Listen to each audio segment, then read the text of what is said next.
হরে কৃষ্ণ। এখন আমি আলোচনা করব অষ্টমহাদ্বাদশী উন্মিলনী, ব্যঞ্জলি, ত্রিস্পৃশা, পক্ষবর্ধিনী, জয়ন্তী, বিজয়া, জয়া ও পাপনাশিনী।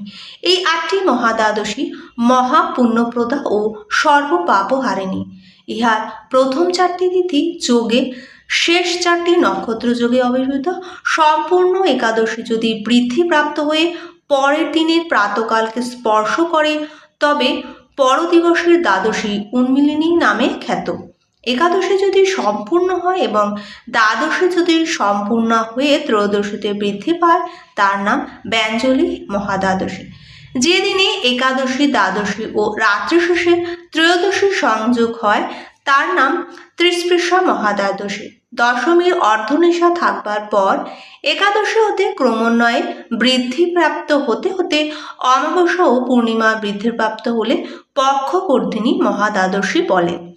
শুক্লা দ্বাদশীর সঙ্গে পুনর্বসু নক্ষত্রে যুক্ত হলে জয়া মহাদ্বাদশী, শ্রবণা নক্ষত্রের সঙ্গে বিজয়া আর নহিনী নক্ষত্রের সাথে জয়ন্তী এবং পুষ্যা নক্ষত্রের যোগে পাপনাশিনী মহাদ্বাদশী নামে খ্যাত।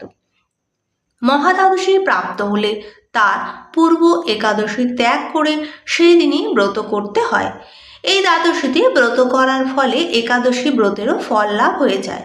কিন্তু এই প্রকারে এই সকল মহাদ্বাদশী ব্রত দিবস রূপে গণ্য হবে তা বিশেষ রূপে বিচার্য। শুক্লা দ্বাদশীতে যদি নক্ষত্র চতুষ্টয় সূর্যের প্রবৃত্ত হয় তখন নক্ষত্রের অবস্থান যতক্ষণ পর্যন্ত হোক না কেন মহাদ্বাদশী হবে।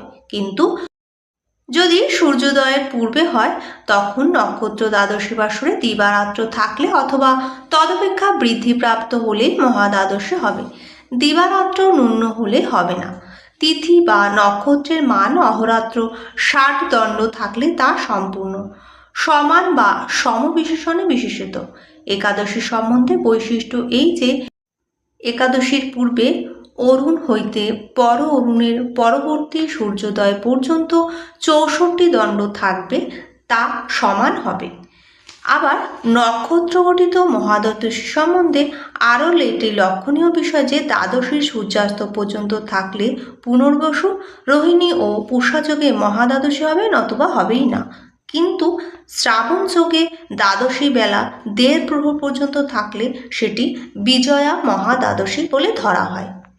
আপনাদের এই জানকারি ভালো লাগলে কমেন্টের মাধ্যমে জানাবেন। নমস্কার।